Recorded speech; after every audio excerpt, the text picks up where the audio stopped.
guys, it's Avalon again, and welcome back to Simply Avalon. As you can tell from the title of this video, this is going to be some tips on self-care. How to take care of yourself during crazy times and also during the normal times. So without further ado, I'm going to just jump right into it. So tip number one may seem a little on the nose, but remove yourself from social media. I know that for myself, I actually deleted Instagram and Twitter for the weekend just so I could get away from it all. There's something about being stuck at home that kind of like allows you to be on your phone a tiny bit more than your usual. And I definitely saw some tweets online about people saying that they were just on their phone from 6 to 1 a.m. And you're just kind of like, whoa. But also completely understandable during the times that we're going through.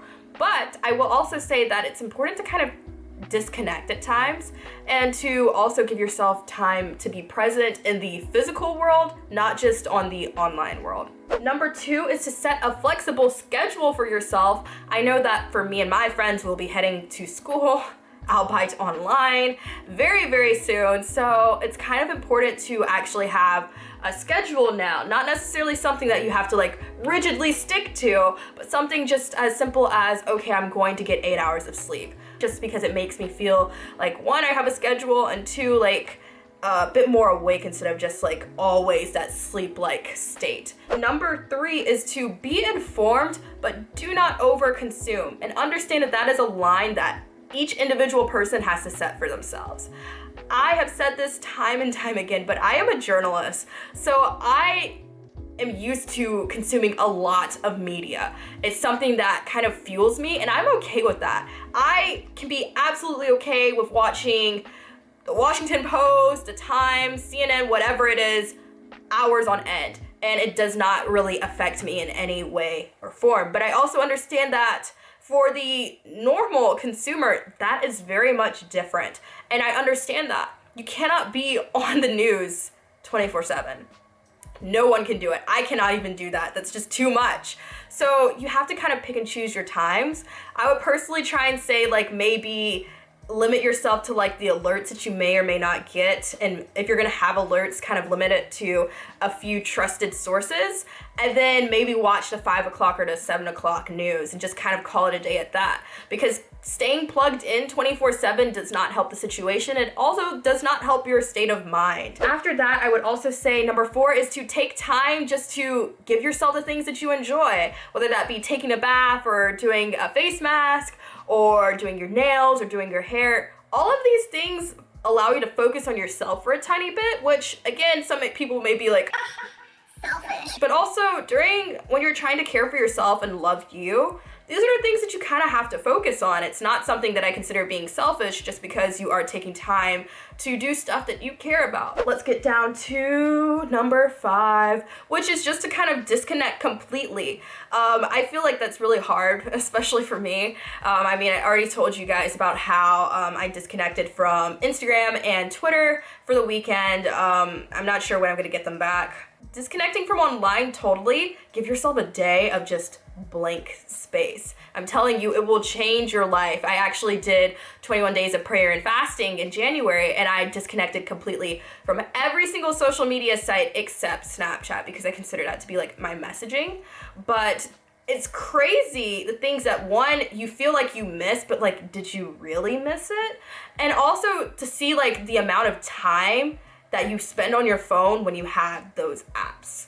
So when you disconnect like yourself completely from like social media and also just the online world in general, it's quite freeing. It allows you to see the world in a different way when you're not always conscious of what's going on. At the same time, again, as a journalist, I do not say that you should be ill-informed or uninformed, that you should just kind of take a blind eye to that. I do not think that ignorance is bliss in this situation. You do yourself a disservice if you decide to stay uninformed about the things that our world is going through right now. At the same time, again, kind of going back to my last point, I don't think that overconsumption is the way to go. And I also don't think that disconnecting from online for one day or two will really leave you that far behind in terms of the news, because in the end, the situation isn't changing that much from day to day, and not to kind of be careless in my words in saying this, but I feel like sometimes when you're prioritizing yourself and your own personal mental health, it's okay to say that you're gonna take a day off from the news. So number 6 is something that I've been trying out on and off lately, which is to try out some meditations. I actually really enjoy the time and space where I can just like be quiet, be still, and just to like have like the like relaxing music and just like the person's voice. It's also very relaxing. So like my personal favorite app to use for this is Minding. You can also try the Breathe app or the Calm app. There's so many different ways to have meditations and to just kind of like recenter yourself during this time, and not just during this time, but just in general, just to kind of like take account of your personal health in this, which kind of goes into my next tip, which is to make sure that you are taking mental and physical checkups during this time. Not just during this time, but every single day. I like to kind of do like some daily checkups, kind of see like, okay, well, I worked out yesterday, my legs are feeling sore, so I'm not going to do another leg day back to back. I'm taking account of that just so I can be mindful of my physical and mental well-being, which I think is very important, not just to know your own emotions and to be able to have a grasp of them, but just to also be able to look from day to day to see the physical and mental changes that you are going through, because it's just important to be able to go back and look, which kind of going back to journaling. I don't think I mentioned this in this video, but journaling has been a great way for me to actually kind of keep up with those differences in mood and also just what I'm going through at each point in time, which is another really great thing that you can have happen. Well, actually, now that I mentioned journaling, that's actually was my next thing, which is to try out writing for a change. My personal favorite things to do are to have a journal and to brain dump. There's nothing like just writing every single word that comes to mind and just being like, oh, whatever, it doesn't really matter, and just writing it out, because that's just really helpful and it's a healthy thing to do just to clear your mind. After that, I also suggest exercising. You are technically supposed to exercise at least 30 minutes a day. You may not need to hold to that necessarily, but to go out for a walk, get some fresh air, to maybe do a Chloe Tink workout and see like if you actually get the results in 14 days like she says.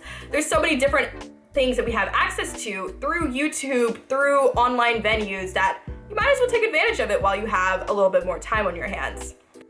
The last thing I will say is to make sure that not only are you checking in on yourself, but that you're checking in on others around you. There's nothing like being able to remove yourself from your own personal bubble and see that other people are going through the exact same things that you are going through. There's nothing like calling a friend, FaceTiming a friend, writing a letter to a friend, just making sure that you're keeping up with your loved ones, because there's something about this kind of like selfish mindset that we can get into sometimes, especially when we're going through trials, where it's just kind of like me, I'm only focused on me, myself, and I, and the trials that I'm going through. But you kind of get it more put into perspective when you talk to others and you hear about the things going on in their lives. So those are my 10 tips for self-care. Let me know down below if they helped you out or if you have any other tips to add. And don't forget to like this video and subscribe, because it really, really helps me. I will see you guys next week. Bye.